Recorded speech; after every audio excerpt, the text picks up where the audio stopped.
hari ini. Tuan Hanif, silakan. Baik. Pertama sekali, jika saya boleh bermula dengan mengatakan 4 tahun, 1 bulan dan 19 hari. Baik. Itulah tempoh masa yang satu Malaysia dan beberapa mata antarabangsa serta secara khususnya Najib Razak dan keluarganya telah melalui sejak dia dituduh di mahkamah pada 4 Julai 2018 sehinggalah petang tadi jam lebih kurang 4:36 petang bila Yang Amat Arif, Ketua Hakim Negara, membaca perengan ke-40 dalam 15 muka surat broad grounds of judgment dan mengatakan di atas segala perkara yang dibincangkan sebelum ini, kami dapati keseluruhan rayuan Najib Razak tidak berjaya menampilkan keraguan, menolak rayuan tersebut dan dengan ini diperintahkan untuk beliau menjalani hukuman penjara. So that's the period. 4 tahun, 1 bulan, 19 hari. Kita semua menanti.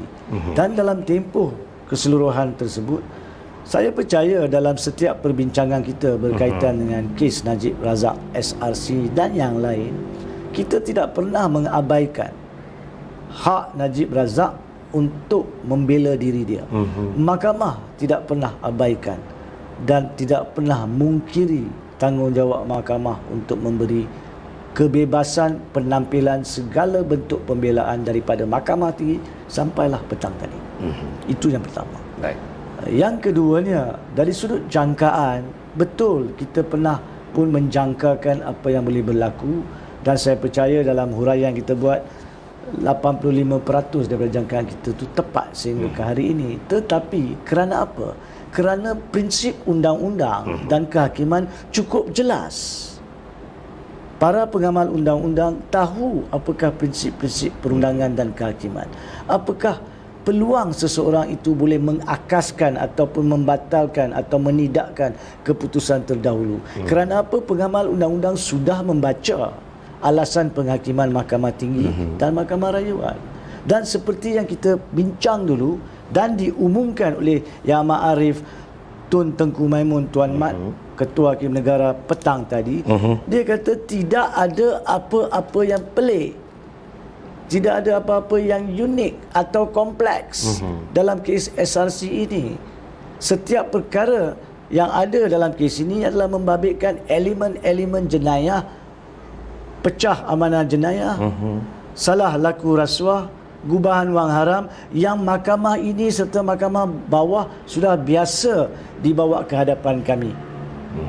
Tidak ada apa-apa hujahan yang rumit yang dibangkitkan semata-mata sebab dia merupakan seorang bekas Perdana Menteri.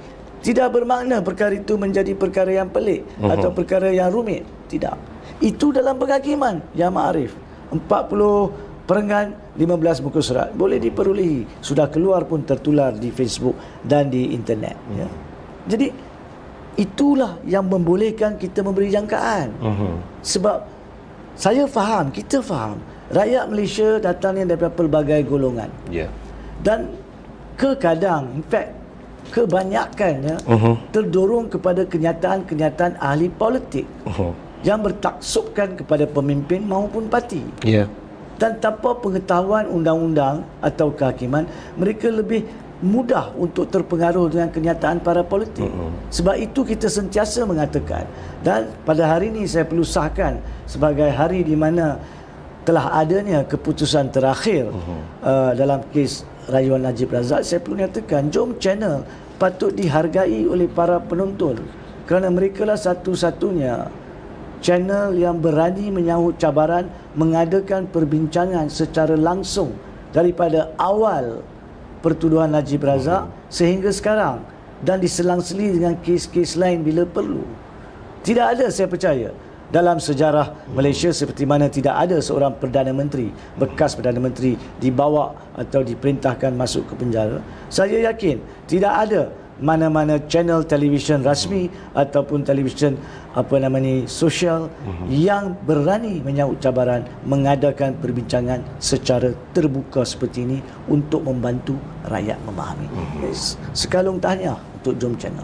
Baik. Terima kasih. Kami juga di Jom Channel mengucapkan terima kasih kepada Tuan Hanif kerana sentiasa berikan komitmen setiap minggu untuk bersama dengan para penonton di luar sana. Tuan Hanif, terima kasih. Tapi akhir sekali, untuk pembukaan, ramai juga di luar saya baca dalam Facebook dan juga di media sosial mengatakan alangkah gembiranya, alangkah seronoknya akhirnya Najib Razak masuk penjara. Saya minta maaf, saya tidak boleh berkongsi gembira. Secara jujur saya menyatakan. Sebab apa? Apabila Mahkamah Persekutuan mengesahkan bahawa Mahkamah Rayuan dan Mahkamah Tinggi itu betul dari segi penemuan, ketiga-tiga mahkamah sekarang, kalau dicampur jumlah hakim 9 orang mengatakan Najib Razak didapati bersalah melakukan jenayah-jenayah tersebut, bermaksud kita patut sedih. Kerana apa? Kerana sistem tadbir urus negara kita membenarkan, membolehkan selama ini seorang Perdana Menteri melakukan jenayah. Sistem apa yang kita ada? Itu yang patut kita ambil iktibar. Dan pada masa yang sama, semua pemimpin lain dan para Perdana Menteri yang akan datang maupun yang sudah selesai patut sedar bahawa ini tidak boleh diulangi oleh Perdana Menteri, Jemaah Menteri maupun penjawat awam. Sebab Malaysia tidak berhak kepada urus tadbir politik yang bercorak jenayah, apatah lagi korup dan sebagainya. Yes, kleptokrasi dan sebagainya. Jadi saya tidak bermaksud nak menduka citakan para penonton. Saya faham mereka gembira bagi saya kerana ianya ada penamatan. Tapi bukan kerana keputusan mengheret seseorang masuk penjara.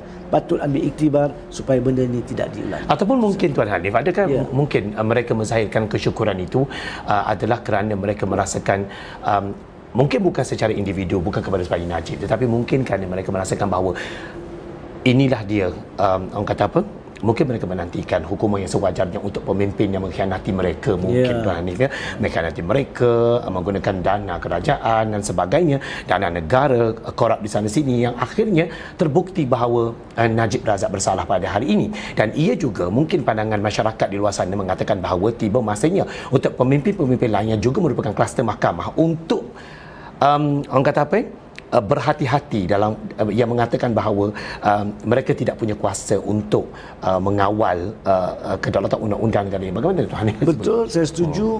Dari satu sudut mereka mungkin bersyukur kerana ada penamatan dan orang yang telah didapati bersalah akhirnya perlu menjawab dengan hukuman yang dihadapi beliau mulai daripada hari ini. Itu saya setuju. Tapi pada masa yang sama saya harap rakyat boleh mengambil iktibar dan hikmah daripada keputusan ini bahawa buck stops here. Ketolan itu berhenti di sini.